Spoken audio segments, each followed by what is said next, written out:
Mesdames, Messieurs, bonjour, je suis heureux de vous retrouver aujourd'hui pour cette nouvelle étude. Nous continuons donc à progresser dans ce thème de la semaine, la Bible comme histoire. Donc l'idée pour nous est de voir ce que l'archéologie a à nous apporter s'agissant des histoires de la Bible. Nous nous intéresserons aujourd'hui à l'histoire de Daniel, à l'histoire de Nebuchadnezzar, mais également à l'histoire de Babylone, la ville dans laquelle ces deux personnages ont cohabité. Je vous rappelle le verset que nous avons à mémoriser pour cette semaine qui se trouve dans Exode au chapitre 20, la première partie. « Je suis l'Éternel ton Dieu qui t'ai fait sortir du pays d'Égypte. » Comme d'habitude, je vous invite à laisser également vos questions si vous en avez. maquestion.eds@gmail.com. Je me ferai un plaisir de vous donner des pistes de réponse ou des réponses pour pouvoir construire votre propre raisonnement s'agissant du texte biblique. Je vous invite à partager cette prière avec moi avant de commencer cette étude. Notre Dieu, notre Père, nous te remercions encore une fois pour l'opportunité que tu nous donnes de pouvoir nous retrouver autour du texte biblique. Et alors que nous voulons approfondir la Bible comme histoire, comment toi tu interviens au travers de l'histoire de l'humanité, des civilisations, nous aimerions que tu puisses nous accompagner et que tu éveilles notre curiosité et que tu éveilles également notre intelligence de manière à ce que nous puissions avoir plus confiance dans ce que tu as révélé à tes serviteurs les prophètes. Accompagne-nous, nous avons demandé cela au nom de Jésus-Christ. Amen. À titre d'information, nous pouvons noter qu'en juillet 2007, un chercheur de l'université de Vienne travaillait sur un projet au British Museum quand il a trouvé une tablette de l'époque de Nebuchadnezzar, roi de Babylone. Sur la tablette, il a trouvé le nom Nebusarsekim, le nom d'un fonctionnaire babylonien mentionné dans Jérémie chapitre 39 au verset 3. Nebusarsekim est l'un des nombreux individus, à la fois roi et fonctionnaire, qui, grâce à l'archéologie, a été découvert à l'époque de Daniel et de Nebuchadnezzar. Voilà le premier bloc où nous avons donc une pertinence. J'ai envie de dire que le nom de quelqu'un J'ai envie de dire que le nom d'un personnage biblique va matcher avec l'archéologie. Nebusarsekim, qui se trouve dans Jérémie 39, verset 3. Alors, si vous faites une comparaison entre les traductions, vous allez voir plusieurs possibilités. Vous allez voir soit Nebusarsekim, vous pouvez également voir dans certaines traductions Sarsekim tout court, sans le Nebu. Pour vous en rendre compte, il suffit simplement de comparer la version de Louis II avec la version de la Tob, mais je vous propose également la version hébraïque, où c'est la version de base pour la traduction. Alors si je pars donc dans Jérémie 39, verset 3, nous aurons donc Sarsekim. Donc si vous écrivez en hébreu, donc vous avez S-A-R avec un petit trait. Aujourd'hui en français on dirait un trait d'union, et Sekim de l'autre côté qui signifie prince ou roi des eunuques. Voilà que l'archéologie fait un clin d'œil au texte biblique. Là, en l'occurrence, pour Sarsekim, jusqu'à maintenant, sa réalité n'avait pas été prouvée de manière scientifique. Ça, c'est fait. Mais je rappelle encore cet élément fondamental, notre confiance, notre foi dans le texte biblique ne doit pas venir de l'archéologie, et nous allons également le voir un peu plus bas. La deuxième partie de cette étude, on nous propose de lire Daniel au chapitre 1 entièrement et Daniel au chapitre 5 entièrement. Ce que nous n'allons pas faire, mais comme d'habitude, je vais essayer de synthétiser ces deux chapitres, cette fois-ci en prenant les versets les plus importants pour comprendre l'idée générale de ces chapitres. Nous commençons donc au chapitre 1er. Je vais donc vous annoncer à chaque fois les versets que je vais prendre, comme ça vous permet également de suivre à la maison. Daniel au chapitre 1, verset 1. La troisième année du règne de Joachim, roi de Juda, Nebuchadnezzar, roi de Babylone, marcha contre Jérusalem et l'assiégea. Verset 3. Le roi donna l'ordre à Ashpénas, chef des eunuques, d'amener quelques-uns des enfants d'Israël de la race royale ou de famille noble. Verset 7. Le chef des eunuques leur donna des noms. À Daniel, celui de Belshazzar, à Anania, celui de Shadrach, et à Michaël, celui de Méshach, et à Azaria, celui d'Abed-Négo. Verset 8. Daniel résolut de ne pas se souiller par les mets du roi et par le vin dont le roi buvait, et il pria le chef des eunuques de ne pas l'obliger à se souiller. Verset 12. Éprouve tes serviteurs pendant 10 jours, et qu'on nous donne des légumes à manger et de l'eau à boire. Verset 15. Au bout de 10 jours, ils avaient meilleur visage et plus d'embonpoint que tous les jeunes gens qui mangeaient les mets du roi. Verset 19. Le roi s'entretint avec eux, et parmi tous ces jeunes gens, il ne s'en trouva aucun comme Daniel, Anania, Michaël et Azaria. Ils furent donc admis au service du roi. Voilà donc pour la synthèse du chapitre 1er. Je vous invite maintenant à faire le même exercice, mais cette fois-ci nous partirons dans Daniel au chapitre 5. Donc nous allons lire plusieurs versets que je vous annoncerai. Verset 1. Le roi Belchazzar donna un grand festin assez grand au nombre de 1000, et il but du vin en leur présence. Verset 3.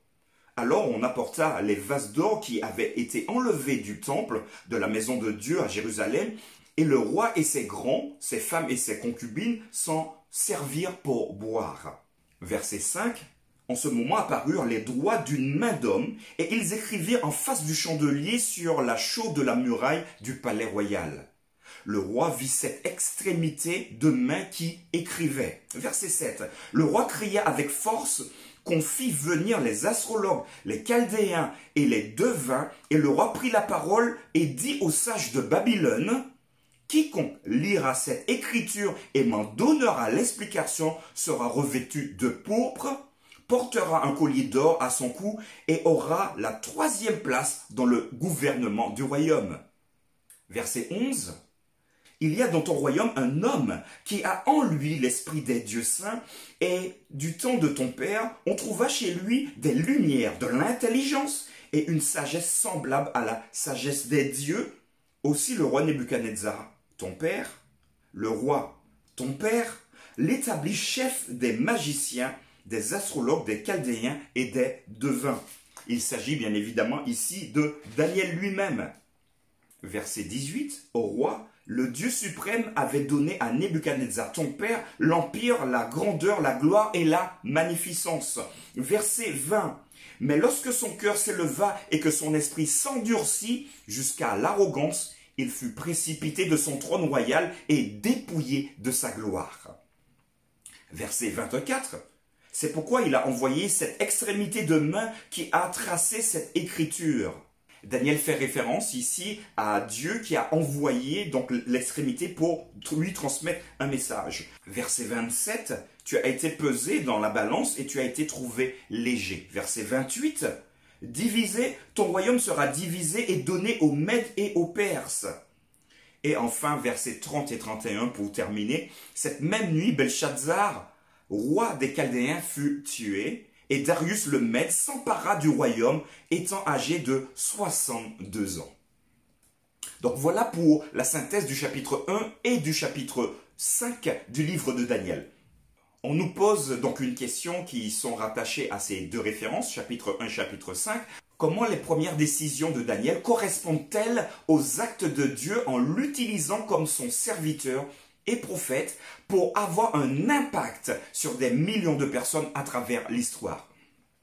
Très clairement, nous pouvons voir dans le texte du chapitre 1er que Daniel s'est donné une ligne de conduite, une manière de fonctionner pour que son intégrité mentale puisse être optimum. Il a donc refusé de consommer certains aliments. Et après avoir fait une comparaison entre son type de vie et le type de vie des autres qui mangeaient ce qu'on leur proposait, il y avait une nette différence.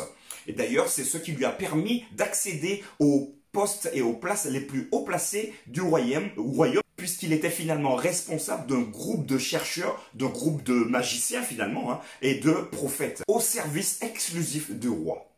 En commentaire, nous pouvons lire ceci, Daniel a résolu en son cœur, dans Daniel 1 au chapitre 8, de rester fidèle à Dieu en ce qui concerne le manger et l'adoration. Ces bonnes habitudes formées au début de son expérience sont devenues le modèle qui lui donnera la force toute sa vie.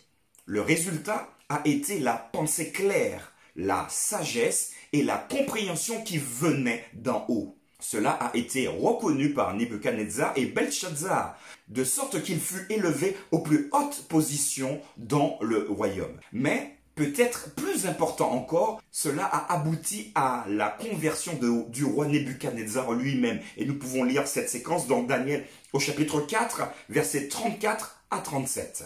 Nebuchadnezzar était le fils de Nabopolassar.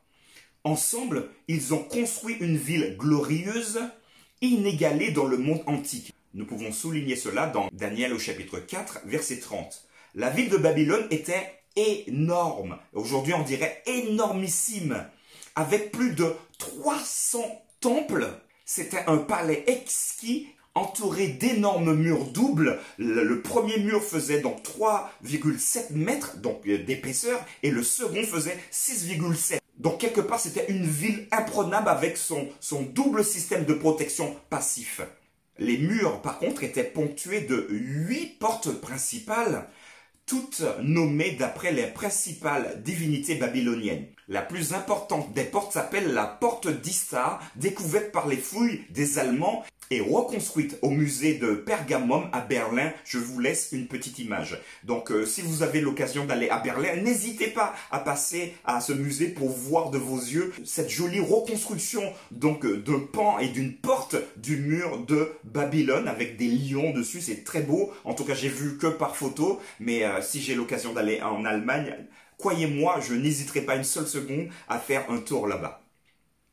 Daniel au chapitre 7 verset 4 va nous dire que Babylone est décrite comme un lion aux ailes d'aigle. Le chemin processionnel menant à la porte d'Istar est bordé d'images de 120 lions. Une image d'un lion énorme bondissant sur un homme a également été trouvée lors des fouilles et se tient encore aujourd'hui hors de la ville. Tout cela témoigne que le lion est un symbole approprié pour Babylone la Grande. L'histoire biblique et son message prophétique sont donc confirmés par l'archéologie. Pour terminer cette étude, on nous propose de jeter un petit coup d'œil sur Daniel au chapitre 1, verset 8. Et dans ce verset que nous avons lu tout à l'heure, le texte va dire « Daniel résolu dans son cœur ». Deux questions sont attachées à cette référence. Qu'est-ce que cela voudrait dire ? Le fait que Daniel soit résolu dans son cœur. La deuxième question, quelles sont les choses dont vous avez besoin de décider dans votre cœur de faire ou de ne pas faire? S'agissant de Daniel, donc il a pris la bonne résolution de ne pas manger certains aliments pour ne pas compromettre sa santé physique, mais également sa santé mentale et morale. Dans la Bible, le cœur va faire référence à la sensibilité, à l'intelligence également, à la volonté et également à la conscience morale. Donc quand le texte nous dira que Daniel résolut dans son cœur, ça veut dire que tous ces paramètres-là étaient en place pour qu'il puisse prendre une décision.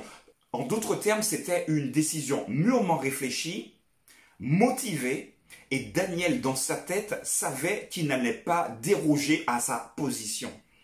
La deuxième question, quelles sont les choses que vous avez besoin de décider dans votre cœur, de faire ou de ne pas faire? Alors parfois, il y a des choses qu'on fait et qui méritent à un moment une position ferme et définitive. C'est pas facile, je vous l'accorde, mais chacun aura la possibilité de réfléchir pour savoir quelle décision on devra prendre, une décision pour laquelle on ne devra pas du tout déroger.